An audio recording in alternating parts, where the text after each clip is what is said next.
साहब को ज्यादा आवाज अच्छी नहीं लग रही। भारत माता की।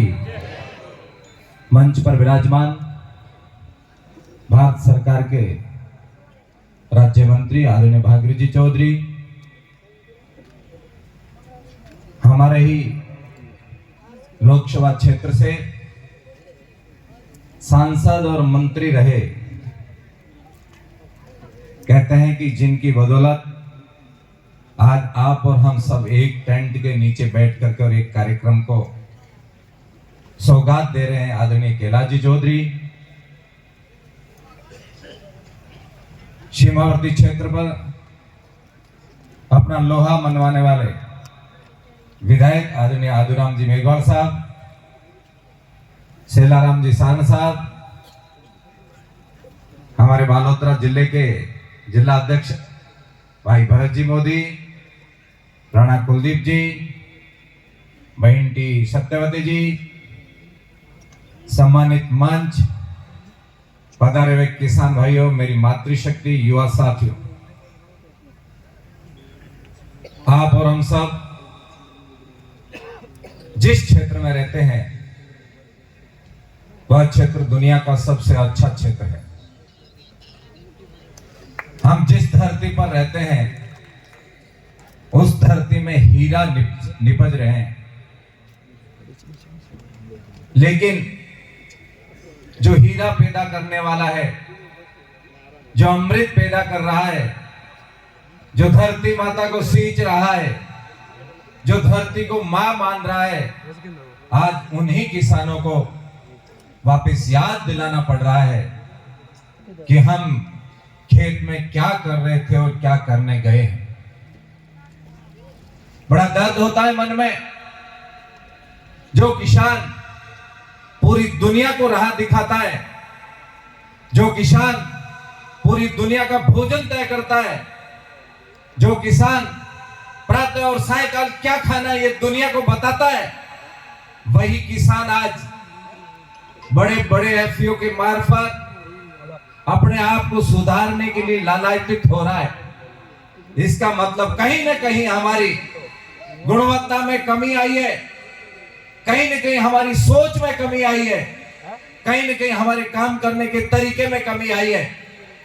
वो आप और हमारी गलती नहीं है, वो गलती उन लोगों की है जिन्होंने प्री प्लान बना करके और भारत के किसानों को कमजोर कैसे किया जाए, भारत के अन्न को कमजोर कैसे किया जाए, उसकी योजना बना करके और काम करना प्रारंभ किया था। मेरे सामान्य किसान वर्ग का आदमी छोटी छोटी बातों को लेकर के और एक लालच स्वाभाविक मन में होता है, उसको लेकर के और लालच में पड़ा और खेत में जहर डालने का काम प्रारंभ कर लिया।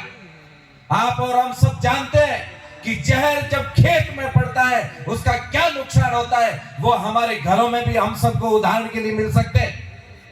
जिनके परिवार में कोई बच्चा नशा करता है, जिनके परिवार में कोई बड़ा बुजुर्ग नशा करता है और उसकी हालत कैसी है, और यदि उसको नशा छुड़ाने का प्रयास किया जाए तो मुझे लगता है वो नशा नहीं छोड़ेगा, वो जीवन छोड़ सकता है, नशा नहीं छोड़ सकता, क्योंकि उसको बहुत बुरी आदत लग चुकी है। आज मेरी धरती माता को भी जिन किसानों ने जहर डाल करके और धरती माता को भी वो आदत लगा दी है, अब किसान भाइयों हम सबको तैयार होकर के गाय के गोबर और गाय के मूत्र से धरती माता को पुनः सींच करके और उस बीमारी से मुक्त करके और शुद्ध और सात्विक अनाज पैदा करने की आवश्यकता है। हमारे सामने साइंटिस्ट बैठे हैं और वो कितने गर्व के साथ कहते हैं कि हमने बाजरे का बिस्कुट बनाया है, बाजरे का मिलेट्स तैयार कर रहे हैं।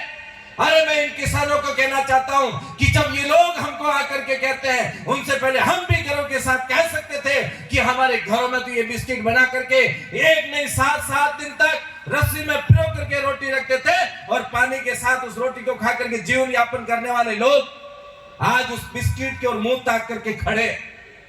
ये कहीं ना कहीं हमारी कमी रही है, इसलिए हमारे इतने शोधार्थी हमारे पर खर्च करके और हमारी मानसिकता को ठीक करने के लिए किसान अपनी आय को दुगुनी कैसे कर सकते हैं, इसका एक रुतबा लेकर के हमारे तक पहुंचे। मैं धन्यवाद इनको देना चाहूंगा जिन्होंने अपने जीवन के अमूल्य समय में भी कि अपने जीवन में एक शिक्षा के क्षेत्र में, और वो भी किसान का कल्याण कैसे हो, उस क्षेत्र में जाकर के इंजीनियर बन करके और हमारे बीच पधारे। इससे बढ़कर के हमारे लिए खुशी की बात नहीं हो सकती। लेकिन दुख इस बात का भी है कि जो बात हमको बताने आ रहे हैं, ये हम दुनिया को बताते। ये भारत देश है, यहाँ तो घी और दूध की नदियां बहती थी।